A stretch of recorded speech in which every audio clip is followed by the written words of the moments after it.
Hello everyone, welcome back to the channel. आज हम class 11 Hornbill का पहला chapter the portrait of a lady पढ़ने वाले हैं। इस चैप्टर को लिखा है खुशवंत सिंह ने। सबसे पहले टाइटल समझ लेते हैं। पोर्ट्रेट का मतलब होता है किसी व्यक्ति का चित्र या फिर करेक्टर स्केच। लेकिन यहाँ ऑथर ने सिर्फ अपनी ग्रैंड मदर का फिजिकल अपीयरेंस नहीं बताया है, बल्कि उनकी पर्सनैलिटी, उनका नेचर और उनके साथ अपने रिलेशनशिप को भी डिस्क्राइब किया है। ये चैप्टर एक ऑटोबायोग्राफिकल मेमोयर है। यहाँ ऑथर ने अपने रियल लाइफ की मेमोरीज शेयर की हैं। चलिए चैप्टर शुरू करते हैं। ऑथर चैप्टर की शुरुआत एक बहुत सिंपल लाइन से करते हैं। My grand mother, like everybody's grand mother, was an old man. यानी मेरी ग्रैंड मदर भी सबकी ग्रैंड मदर की तरह एक ओल्ड वुमेन थी। अब ऑथर कहते हैं जितने 20 साल उन्होंने अपनी ग्रैंड मदर को देखा, उन्होंने उन्हें हमेशा बूढ़ा ही देखा है। इस वजह से जब लोग कहते थे कि उनकी ग्रैंड मदर कभी यंग और ब्यूटीफुल भी थी, तो ऑथर को ये बात बिल्कुल बिलीव नहीं होता था उसे इस बात पर। स्टूडेंट्स, जरा सोचिए, अगर आपने किसी इंसान को बचपन से सिर्फ ओल्ड एज में ही देखा हो, तो क्या आप इमेजिन कर पाओगे कि वो कभी यंग भी रहा होगा? बिल्कुल भी नहीं। इसी फीलिंग को ऑथर यहाँ एक्सप्रेस कर रहे हैं। अब ऑथर अपने ग्रैंडफादर की फोटो का डिस्क्रिप्शन देते हैं। ड्राइंग रूम में ग्रैंडफादर की एक पोर्ट्रेट लगी हुई है। उन्होंने बड़ा सा टर्बन पहना हुआ था, व्हाइट लूज क्लोथ्स पहने हुए थे और उनकी लॉन्ग व्हाइट बियर्ड थी। ऑथर कहते हैं कि उन्हें देखकर लगता था कि वो कम से कम 100 साल के तो होंगे। इसलिए ऑथर को लगता था कि इतने ओल्ड लुकिंग ग्रैंडफादर की वाइफ भी कभी यंग हो सकती है। मतलब उन्हें विश्वास नहीं हो रहा था कि क्या इतने ओल्ड मैन की वाइफ भी कभी यंग हो सकती थी। तो ये ऑथर की कुछ बचपन की इनोसेंस थी। अब एक इंपॉर्टेंट एक्सप्रेशन आता है, the thought was almost revolting. यहाँ रिवोल्टिंग का मतलब गुस्सा नहीं है, इसका मतलब है ये बात ऑथर को इतनी अजीब लगती थी कि वो इसे एक्सेप्ट ही नहीं कर पा रहे थे। एग्जाम में इसका मीनिंग पूछा जा सकता है। अब ऑथर अपनी ग्रैंड मदर का डिस्क्रिप्शन देते हैं। ग्रैंड मदर की हाइट छोटी थी, बॉडी थोड़ी हेल्दी थी और एज की वजह से वो हल्का सा झुककर चलती थी। उनके फेस पर जगह जगह रिंकल्स ही थे। ऑथर कहते हैं कि ऐसा लगता था जैसे रिंकल्स का एक जाल पूरे चेहरे पर बिछा हुआ हो। वो हमेशा स्पॉटलेस व्हाइट क्लोथ्स पहनती थी। यहाँ व्हाइट कलर क्या शो करता है? यहाँ व्हाइट कलर शो करता है सिंप्लिसिटी, प्योरिटी और पीस को। उनके सिल्वर व्हाइट हेयर्स, व्हाइट बाल हमेशा उनके फेस पर गिरते रहते थे। एक हाथ से वो अपनी कमर को सपोर्ट देती थी क्योंकि वो झुककर चलती थी, और दूसरे हाथ में हमेशा रोजरी यानी माला रहती थी उनके हाथ में।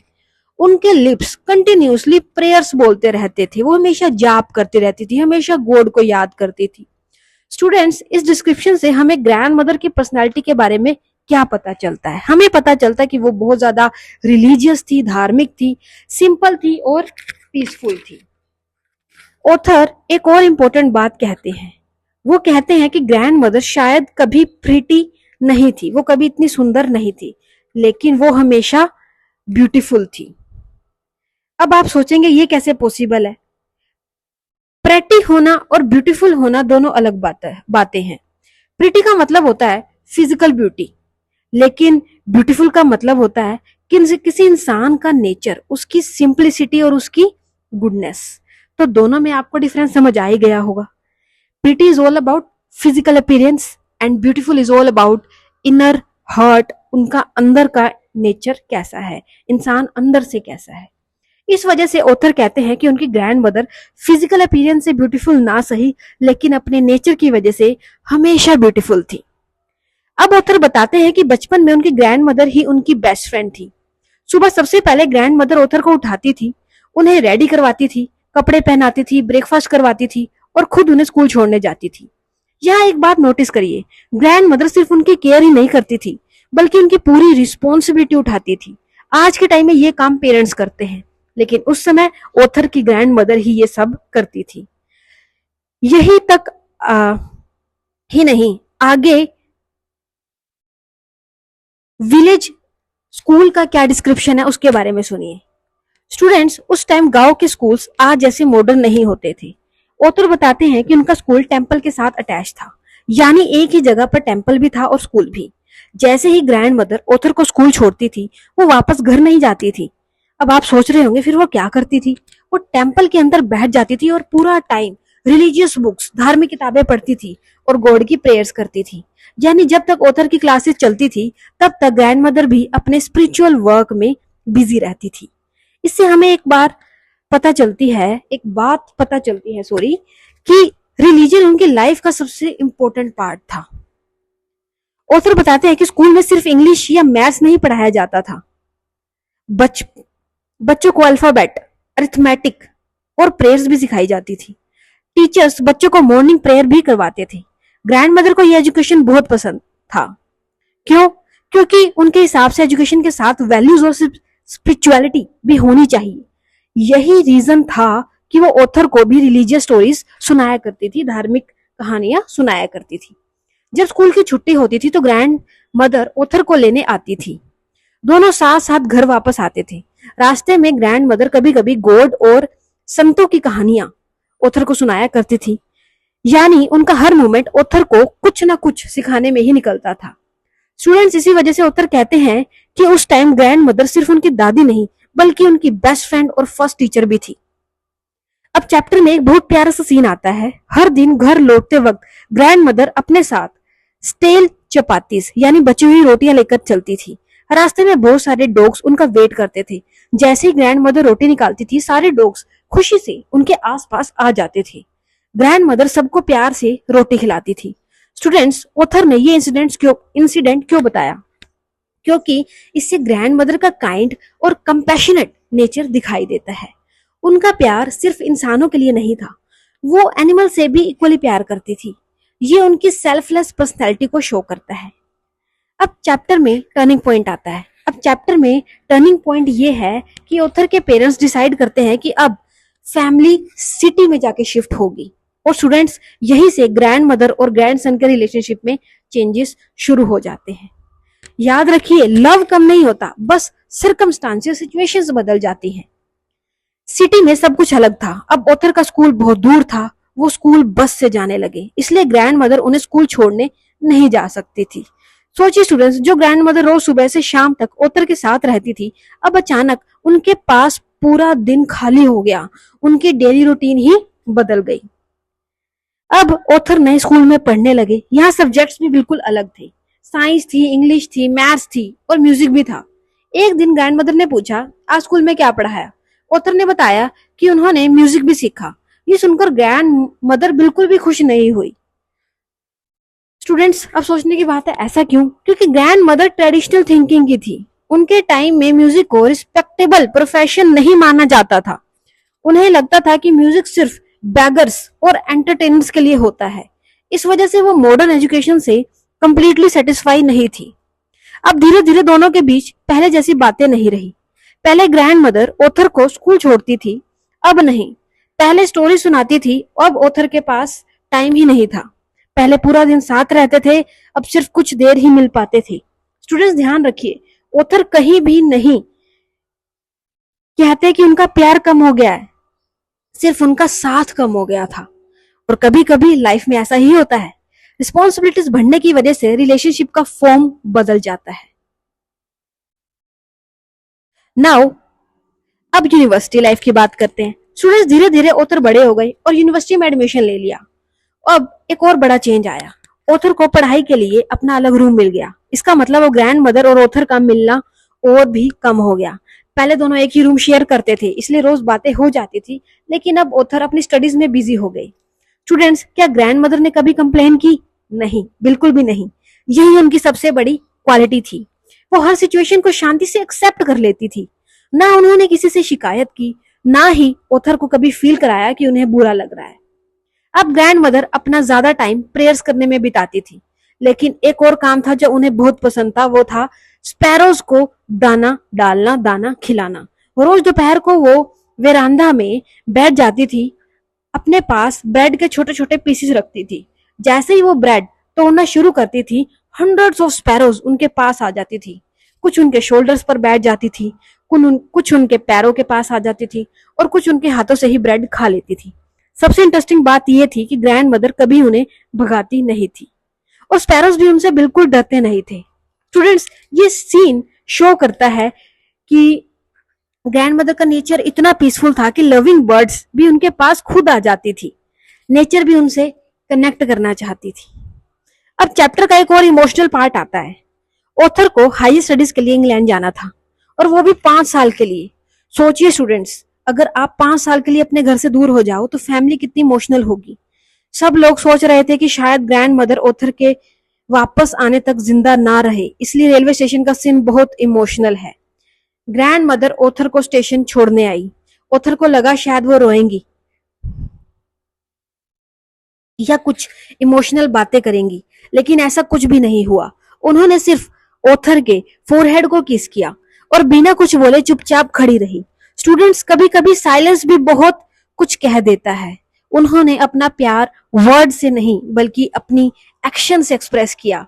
इसको कहते हैं अनकंडीशनल लव। 5 years लेटर, 5 साल बाद ऑथर इंग्लैंड से वापस इंडिया आई। सबसे पहले ग्रैंड मदर ने उनका वेलकम किया।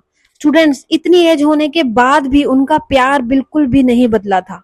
जैसे ही ऑथर घर आए, ग्रैंड मदर बहुत ज्यादा खुश हुई और स्पैरोज भी फिर से उनके आसपास आ गई, जैसे उन्हें ऑथर के आने की खुशी हो। अब एक बहुत सरप्राइजिंग इंसिडेंट होता है। स्टूडेंट्स, पूरी लाइफ ग्रैंड मदर प्रेयर्स करती रही, लेकिन उस दिन पहली बार उन्होंने अपना रूटीन बदल दिया। उन्होंने नियर बाय लेडीज को बुलाया, एक ड्रम लेकर वॉरियर्स के सॉन्ग्स गाने लगी। वो अपने ग्रैंड सन के घर वापस आने की खुशी सेलिब्रेट कर रही थी। स्टूडेंट्स, ऑथर कहते हैं कि उन्होंने अपनी ग्रैंड मदर को इतना हैप्पी पहले कभी नहीं देखा, लेकिन शायद ये उनकी लाइफ की लास्ट हैप्पीनेस थी। अगले ही दिन ग्रैंड मदर को हल्का फीवर हो गया। डॉक्टर आए और बोले फीवर सीरियस नहीं है, जल्दी ठीक हो जाएंगी।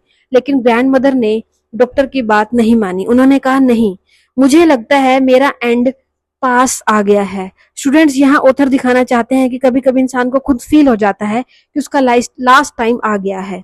ग्रैंड मदर ने कहा कि कल उन्होंने प्रेयर छोड़कर सॉन्ग्स गाए थे। उन्हें लग रहा था कि उन्होंने अपना प्रीशियस टाइम वेस्ट कर दिया। अब वो अपना बाकी बचा हुआ टाइम सिर्फ गॉड को याद करके बिताना चाहती थी। वो बेड पर बैठ गई, हाथ में रोजरी ले ली, माला ले ली और कंटिन्यूसली गॉड का नाम लेने लगी। थोड़ी देर बाद रोजरी उनके हाथ से नीचे गिर गई, उनके लिप्स चलना बंद हो गए और बहुत ही पीसफुली उनकी डेथ हो गई। स्टूडेंट्स, ऑथर ने उनकी डेथ को बहुत शांत तरीके से डिस्क्राइब किया है, क्योंकि ग्रैंड मदर ने पूरी लाइफ अपनी स्पिरिचुअलिटी में बिताई थी। अब चैप्टर का सबसे फेमस और इमोशनल सीन आता है। जैसे ही ग्रैंड मदर की डेड बॉडी को नीचे रखा गया, थाउजेंड्स ऑफ स्पैरोज घर के अंदर आ गई। स्टूडेंट्स, ध्यान देना, ऑथर स्पेशली लिखते हैं कि स्पैरोज बिल्कुल भी चिर्प नहीं कर रही थी, वो एकदम साइलेंट थी। ये साइलेंस शो करता है जैसे बर्ड्स भी ग्रैंड मदर की डेथ का दुख मना रहे हों। किसी ने उनके लिए ब्रेड के पीसेस भी डाले, लेकिन एक भी स्पैरो ने ब्रेड को टच तक नहीं किया। जब ग्रैंड मदर की बॉडी को फनरल के लिए ले जाया गया, तब सारी स्पैरोज साइलेंटली उड़ गई। स्टूडेंट्स, ये सीन हमें बताता है कि ग्रैंड मदर का प्यार सिर्फ ह्यूमंस तक नहीं था, नेचर भी उनसे इमोशनली कनेक्टेड थी। नाउ हम बात करते हैं character sketch of grand mother. तो आप लिख सकते हैं कि सबसे पहले उनकी अपीयरेंस की बात करें तो वो हमेशा व्हाइट क्लोथ्स पहनती थी, उनके बाल सिल्वर थे, चेहरे पर रिंकल्स थे और वो हल्का सा झुककर चलती थी। हाथ में हमेशा रोजरी यानी माला रहती थी, उनके लिप्स पर कंटिन्यूसली प्रेयर चलती रहती थी। लेकिन सिर्फ उनकी अपीयरेंस ही इंपॉर्टेंट नहीं है, उनकी पर्सनैलिटी और भी ब्यूटीफुल थी। सबसे पहली क्वालिटी थी कि वो रिलीजियस नेचर की थी, सारा दिन गॉड को याद करती थी। दूसरी क्वालिटी थी कि वो केयरिंग नेचर की थी। उन्होंने ऑथर को बचपन से बहुत केयर की, उन्होंने रेडी किया, स्कूल ले गई और उन्हें गुड वैल्यूज सिखाई। तीसरी क्वालिटी थी काइंडनेस। चाहे विलेज में डॉग्स को रोटी खिलाना हो या सिटी में स्पैरोज को दाना खिलाना, वो हर लिविंग क्रिएचर से प्यार करती थी। और सबसे इंपॉर्टेंट क्वालिटी थी सेल्फलेसनेस। उन्होंने कभी अपने लोनलीनेस की कंप्लेन नहीं की। जब ऑथर बिजी हो गए तब उन्होंने कभी डिस्टर्ब नहीं किया ऑथर को। इसी वजह से ऑथर उन्हें सिर्फ ग्रैंड मदर नहीं, एक आइडियल पर्सन मानते थे। अगर चैप्टर की हम थीम की बात करें तो इस चैप्टर में दिखाया गया है लव बिटवीन ग्रैंड मदर और ग्रैंडसन। ये चैप्टर सबसे पहले एक स्ट्रॉन्ग इमोशनल रिलेशनशिप को शो करता है। भले ही टाइम के साथ दोनों का रूटीन बदल गया, लेकिन उनका प्यार कभी कम नहीं हुआ। कभी कभी प्यार वर्ड से नहीं, एक्शन से दिखाई देता है। ग्रैंड मदर इसका परफेक्ट एग्जाम्पल है। सेकेंड थीम है traditional versus modern education. Village में एजुकेशन रिलीजियस थी, सिटी में साइंस और म्यूजिक जैसे मॉडर्न सब्जेक्ट्स आ गए। ग्रैंड मदर ट्रेडिशनल थिंकिंग की थी, इसी वजह से वो मॉडर्न एजुकेशन को पूरी तरह से एक्सेप्ट नहीं कर पा रही थी, मतलब उससे अग्री वो नहीं करती थी। यहाँ ऑथर ओल्ड जनरेशन और न्यू जनरेशन का डिफरेंस को दिखाते हैं। Second, change is a part of a life. Third theme जो है इसकी वो है change is a part of life. Students life कभी सेम नहीं रहती। जैसे जैसे ऑथर बड़े होते गए उनकी रिस्पॉन्सिबिलिटीज बढ़ती गई, इसी वजह से ग्रैंड मदर के उस साथ उनका टाइम कम होता गया। ऑथर ये नहीं कहते कि लव खत्म हो गया, सिर्फ सरकमस्टांसेस बदल गए। Fourth, spirituality. ग्रैंड मदर की पूरी लाइफ स्पिरिचुअलिटी से भरी थी। उनकी डेथ भी बहुत पीसफुल हुई। इससे ऑथर ये दिखाना चाहते हैं कि जो इंसान पूरी लाइफ सिंपलिसिटी और फेथ के साथ जीता है उसका एंड भी शांत होता है। तो यहाँ पर बहुत अच्छे सिंबल्स का भी यूज हुआ है। व्हाइट क्लोथ्स यहाँ पे दिखाते हैं प्योरिटी, सिंपलिसिटी और पीस। रोजरी जो कि माला थी वो दिखाती है फेथ इन गॉड और डिवोशन को। डॉग्स यहाँ शो करते हैं कि ग्रैंड मदर की काइंडनेस और कंपैशन को यहाँ पे शो करते हैं डॉग्स। स्पैरोज ये इनोसेंस, लव और इमोशनल कनेक्शन को रिप्रेजेंट करते हैं। और जब स्पैरोज उनकी डेथ पर साइलेंट रहती हैं तो ये रिस्पेक्ट और ग्रीफ को शो करता है। और guys, this is all about this chapter. तो ये था क्लास 11 का हॉर्नबिल का पहला चैप्टर। अगर आपको एक्सप्लेनेशन इजी लगी हो और चैप्टर अच्छी तरह समझ आया हो तो वीडियो को लाइक जरूर करिएगा, चैनल को सब्सक्राइब करिएगा और अपने फ्रेंड्स के साथ शेयर करिएगा। मिलते हैं नेक्स्ट चैप्टर के कंप्लीट एक्सप्लेनेशन के साथ। Thank you. Till then keep learning.